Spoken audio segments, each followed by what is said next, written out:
Hello जय हिंद साथियों, स्वागत है अपने इस यूट्यूब चैनल आर के न्यू स्टडी में। तो साथियों, इस वीडियो के माध्यम से हम आपको यूपी बोर्ड कक्षा 10 का गणित का पेपर के बारे में बताने वाले हैं। जो ये क्वेश्चन आपको आगे चल के उस दिन जिस दिन आपका गणित का एग्जाम होगा उस दिन ये पेपर आपको ये सारे क्वेश्चन आपको मिलेंगे। ठीक है, आप देख लीजिए। बिल्कुल से ही 7 मिनट की वीडियो है, आप जरा सा भी स्किप नहीं करिएगा और पेन और कॉपी उठाइए और सारे क्वेश्चन को एक एक करके नोट कर लीजिए। ठीक है, देखिए यहाँ पे प्रारंभ के 15 मिनट परीक्षार्थियों को प्रश्न पत्र पढ़ने के लिए निर्धारित किया जाएगा। ठीक है, ये जो टॉपिक है जो हम आप तक पहुंचाने का प्रयास किए हैं गणित का, 100% देख लेना, उस दिन आपको ये सारे क्वेश्चन मिलेंगे। चलिए देखिए, सभी प्रश्न अनिवार्य हो गए करने के लिए। और यहाँ पे देखिए सब खंड आ और खंड बा के तरीके से 1 नंबर के ऑब्जेक्टिव क्वेश्चन 20 प्रश्न आएंगे, जो इस तरह से दर्शाया गया है। आप देख लीजिए और सारे प्रश्नों को आप नोट कर लीजिए। पहला क्वेश्चन है, एक परिमेय संख्या का दशमलव प्रसार सदैव होता है, कैसा होता है, अशांत होता है, शांत होता है। और तीसरा ऑप्शन है, आइए देखते हैं। देखिए तीसरा ऑप्शन है उपयुक्त दोनों, और चौथा ऑप्शन है इनमें से कोई नहीं। तो उपयुक्त दोनों इसका करेक्ट आंसर हो जाएगा। इस तरीके से देखिए यहाँ पे हम आपको सारे प्रश्नों को सोल्यूशन नहीं कराएंगे, आप इसको तुरंत जो है अपने पेन और पेन उठाइए, रफ उठाइए और सारे क्वेश्चंस को नोट कर लीजिए और बेहतरीन तरीके से अपना जो है इसको सोल्यूशन खुद ही देख लीजिए। ठीक, खंड आ में देखिए 20 क्वेश्चन आपको देखने को मिलेगा। देखिए दूसरा क्वेश्चन है, एक सुनिश्चित परिमेय संख्या और अपरिमेय संख्या का गुणनफल होता है, कैसा होता है, इसको आप देख लीजिएगा। क्वेश्चन नंबर 3 देखिए, रेखाओं x बराबर 0 और 2x + 3y बराबर 12 का प्रतिच्छेद बिंदु है, क्या है। तो आप इस सारे प्रश्न को नोट करके और इसको आप विद्या हो या फिर बुक्स उठा करके सब इस क्वेश्चन को मैच करा के आप इसका सारा सोल्यूशन आप अपने पास रख लीजिए। ठीक है, देखिए क्वेश्चन नंबर 4 पूछा गया है, वह सबसे बड़ी संख्या जिससे 70 और 125 को विभाजित करने पर क्रमशः शेषफल 5 और 8 प्राप्त होता है। ठीक है, इसको भी आप देख लीजिए। सारे प्रश्न जो ऑब्जेक्टिव बनने वाले प्रश्न हैं, सभी प्रश्नों को आप बेहतरीन तरीके से एक एक करके अच्छे ढंग से रट लीजिए। ठीक है, और ये पेपर आपको जरूर देखने को मिलेगा, इतना समझ लीजिए। देखिए क्वेश्चन नंबर 6 भी है, इसमें 5 है, 6 है। सारे प्रश्नों को आप नोट करिए एक एक करके। यदि स्पीड में हो वीडियो तो आप वीडियो को रोक करके आप सारे प्रश्नों को नोट कर सकते हैं। ठीक है, देखिए द्विघात समीकरण 2x² - 4x + 3 = 0 के बारे में निम्न कथनों पर विचार कीजिए। दिए गए समीकरण का मूल जो भी ऑप्शन है इसको आप अच्छे से पढ़ लीजिए और इसका सही उत्तर खोजकर आप टिक कर लीजिए। ठीक है, क्या होगा। और देखिए 7वां क्वेश्चन है, ए ओ बी सी एक आयत है जिसके 3 शीर्ष, ए पॉइंट है 0,3, ओ पॉइंट है 0,3, बी पॉइंट है 5,0 है। तो इसका विकर्ण ज्ञात करना है, इसको आप देख लीजिए। ठीक है, क्वेश्चन नंबर 8 है, यदि समीकरण x² + kx - 5/4 = 0 एक मूल 1/2 है तो k का मान ज्ञात करना है। ठीक है, ये सारे ऑब्जेक्टिव जितने भी प्रश्न होंगे सब एक एक नंबर के होंगे। ठीक है, इसका मतलब 20 प्रश्न 20 नंबर का ऑब्जेक्टिव आपको देखने को मिलेगा एग्जाम में।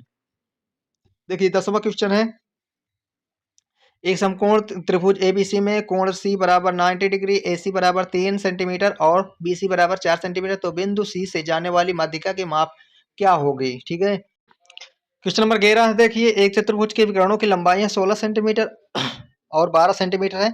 इस तरीके से जो सारे 20 प्रश्न हैं ऑब्जेक्टिव को आप इस वीडियो को रोक करके आप सारे प्रश्न को नोट कर लीजिए। ठीक, बहुत ही सरल, सारे प्रश्न बहुत ही सरल हैं, कोई मतलब ज्यादा कठिन नहीं है। देखिए समरूप त्रिभुजों की भुजाएं जैसे 4:9 के अनुपात में है, तो इनकी भुजाओं के क्षेत्रफलों का अनुपात ज्ञात करना होगा। किस तरह से ज्ञात करना होगा इसको आप देख लीजिए। क्वेश्चन नंबर 13 दिया हुआ है, यदि 4 tan थीटा बराबर 3 है तो इसका जो है बराबर क्या होगा। त्रिकोणमिति का सवाल दिया गया है, इसको भी आप देख लीजिए, 1 नंबर का प्रश्न है, बहुत ही सरल है। क्वेश्चन नंबर जैसे 14 दिया है, sin 75/cos 15 का मान होगा, कैसे होगा। तो आपको पता है कि cos 90 - 15 करेंगे, उसके बाद cos नीचे 15 है तो cos कितना हो जाएगा, इसका एक आंसर आ जाएगा। ठीक है, तो इस तरीके से आप देख सकते हैं। क्वेश्चन नंबर 15 देखिए, यदि एक वृत्त का परिमाप वर्ग के परिमाप के क्षेत्रफल के जो भी इसमें दिया हुआ है उसको भी आप देख लीजिए। क्वेश्चन नंबर 16 भी देख लीजिए। इसी तरह से दो गोलों के आयतनों का अनुपात 64:27 है, इनके पृष्ठीय क्षेत्रफलों का अनुपात है। इसको भी आप देख लीजिए। 17वां है, 1 से 10 तक की धनात्मक विषम संख्याओं का समांतर माध्य होगा, क्या होगा? ठीक है, 4-4 ऑप्शन दिए हुए हैं सभी में और सभी को प्रश्न को करना अनिवार्य है आपके लिए। ठीक है, 20 ऑब्जेक्टिव प्रश्न होंगे और जो शेष हैं 50 नंबर के थ्योरेटिकल हो गए, जो आपको लिखना पड़ेगा फिर पूरा का पूरा थ्योरी में। क्वेश्चन नंबर 18 देखिए, माध्यिका को आलेखी विधि के द्वारा निम्न में से किससे प्राप्त किया जाता है? तोरण, आयत है, बहुभुज है, इनमें से कोई नहीं। 4 ऑप्शन है इसमें भी, सभी में मतलब 4-4 ऑप्शन दिया हुआ है और पूरे 20 क्वेश्चन है। चलिए देखते हैं इनके बाद खंड बा की ओर चलते हैं। देखिए सारे प्रश्न के सामने आपको दिया गया है कि कौन सा प्रश्न कितने मार्क्स का है। ठीक है, तो ऑब्जेक्टिव जितने भी होंगे तो एक ऑब्जेक्टिव 1 नंबर का होगा और जो देखिए खंड बा में एक क्वेश्चन जो थ्योरेटिकल होगा लिखना पड़ेगा, तो ये एक प्रश्न 2 नंबर का होगा। ठीक है, आप देख लिए मिला लीजिए, 2 क्रमांक धनात्मक पूर्णांकों का गुणनफल 2 है, तो इसको आप देख लीजिए 2 क्वेश्चंस, इसमें से आपको 6 क्वेश्चन मिलेंगे खंडवा में और 6 क्वेश्चन करना अनिवार्य है, 6 का 6। ठीक है, और देखिए क्वेश्चन दूसरा है, निम्नलिखित में से किन्हीं 5 खंडों को हल कीजिए। इसमें से ये का है खा ग्राफ द्वारा जांच कीजिए कि रैखिक समीकरण युग्म 2x + y - 6 = 0 है, तो और एक फिर से ग्राफ दिया हुआ है 4x - 2y - 4 = 0 संगत है। यदि ऐसा है तो ग्राफी विधि द्वारा हल कीजिए। ठीक, खा वाला क्वेश्चन पूछा गया है, दो संख्याओं के वर्गों का अंतर 180 है, छोटी संख्या का वर्ग बड़ी संख्या का 8 गुना है, तो संख्याएं ज्ञात कीजिए। गा है 4 सेंटीमीटर त्रिज्या के एक वृत्त पर 6 सेंटीमीटर त्रिज्या के एक सकेंद्री वृत्त के किसी बिंदु से एक स्पर्श रेखा की रचना कीजिए और उसकी लंबाई माप कर लिखिए। क्वेश्चन नंबर गा है, दो खंभे के जिनकी ऊंचाई 6 मीटर और 11 मीटर है तथा ये समतल भूमि पर खड़े हैं। यदि इनके पाद बिंदुओं के बीच की दूरी 12 मीटर है तो उनके ऊपरी सिरे के बीच की दूरी ज्ञात कीजिए। इस तरीके से सारे प्रश्नों को आप हल कर सकते हैं। देखिए 4-4 नंबर के, एक प्रश्न 4 नंबर का होगा। ठीक, चलिए देखिए क्वेश्चन नंबर 3 से यहाँ पे तीसरा जो है दिया हुआ है, यहाँ एक प्रश्न आपको 6 नंबर का दिया जाएगा। इस तरीके से देखिए रैखिक युग्मों समीकरणों के युग्म में बदलकर हल करने का प्रयास कीजिए। पहला समीकरण दिया है 10/x + y + 2/x - y = 4।